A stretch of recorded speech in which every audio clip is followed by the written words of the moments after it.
Hi everybody, so today I'm just going to quickly go over how to use U of M's virtual site software.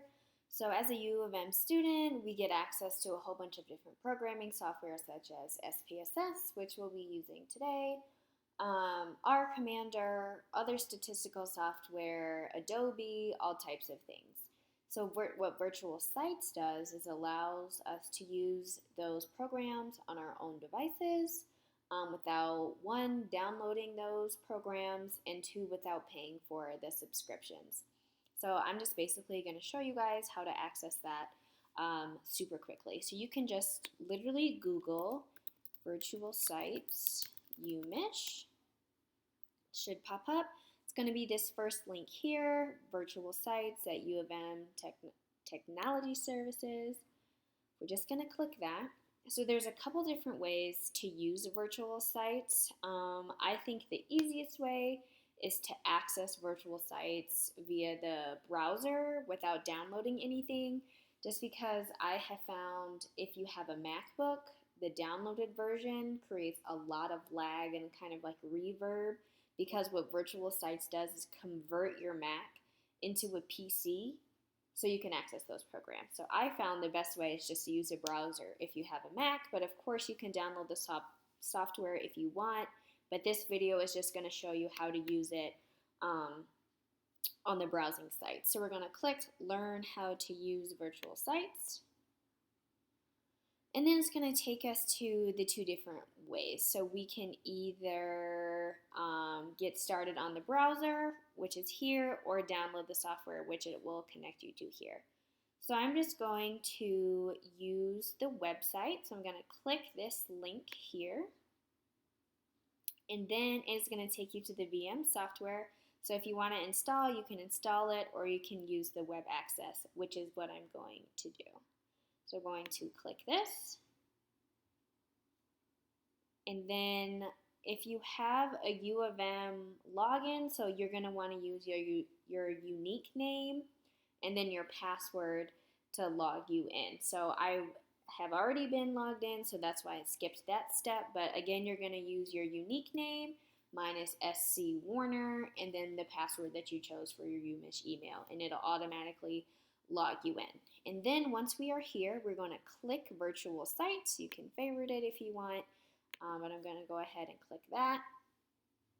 And then it probably will take a little bit of time just for it to get you into the software. Again, kind of why you don't see much happening on the screen right now is because it is currently converting my computer into a PC. So as you can see at the bottom here, this looks more like a Windows program than a Mac program. And even though I am on Chrome, I don't want to click a new tab up here if I want to use Google, for example, because that is using my Mac software. What I want to do, don't want to sign out.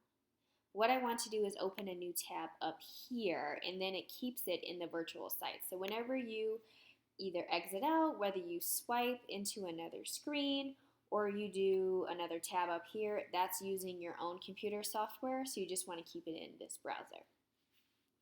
So now to access whatever applications we need, it's going to pop up automatically with Apps Everywhere. So we're going to want to click that, and then in Apps Everywhere you can see all these programs that us students have access to. So, you know, whether you're using Photoshop or Illustrator or whatever program you want, you can most likely find it here because of the really wide access of stuff that we have. So as you can see, my computer's lagging just a little bit with the scrolling. I do have an older Mac. Hopefully it's not too big of an issue. Again, I have found if you download the software, it causes a bigger problem. So that's why I'm using the browser. But if you scroll all the way down, you see more programs, our Studio, SAS. So we're just going to keep scrolling until we see SPSS, which is right here. And we're going to click Launch. And again, there may be a little bit of lag time, but that's okay. It'll load eventually.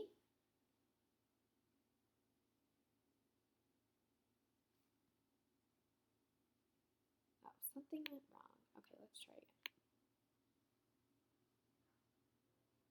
Okay, there we go. And it is moving. And while we are working on that, basically we're going to want to use this browser to kind of set up the things that we need. So I already copied this link ahead of time, so it would be super quick for this video. And I'm going to have to sign in, so we're going to use my UMich email. Oops. There we go.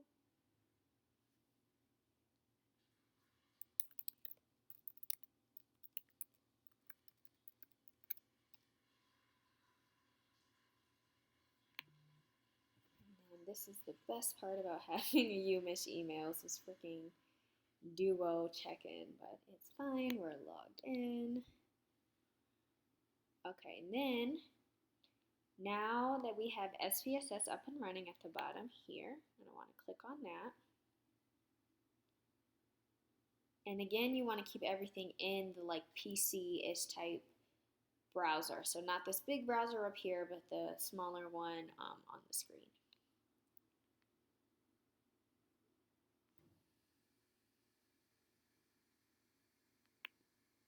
Okay, so in order to check this, we're just going to follow these instructions on how to open SPSS. So we're going to want to find the data. Go here. And then download the SPSS file.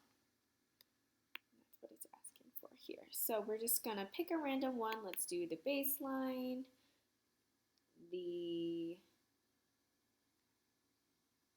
clinician MPI. And so this, when it's .sav, that's SPSS file. So we are going to want to download that once it decides it wants to.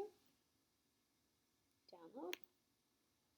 And then that is going to be uploaded into SPSS. So it should open automatically. I like to open SPSS first because I found sometimes it is a little reluctant to open this file, the SAV file, if SPSS isn't open already. So I'm just going to click on that. Just can't open this file. Okay.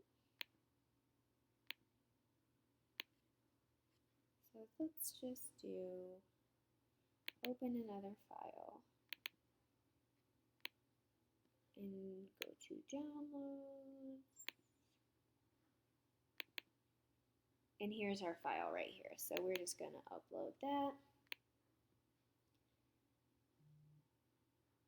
And here we are. So we can see our SPSS file here. So we're going to want to go to variable view, just like Jaime explained in the video. And then you can expand the name here so you can see. Uh-oh, that's not, whoops, accidentally logged out. But essentially, that's how you access SPSS using virtual sites, and then you can compare what the variables are there to the online codebook. I hope that helps. Let me know if you have any issues with virtual sites or accessing virtual sites or anything like that. So yeah, all right, thanks.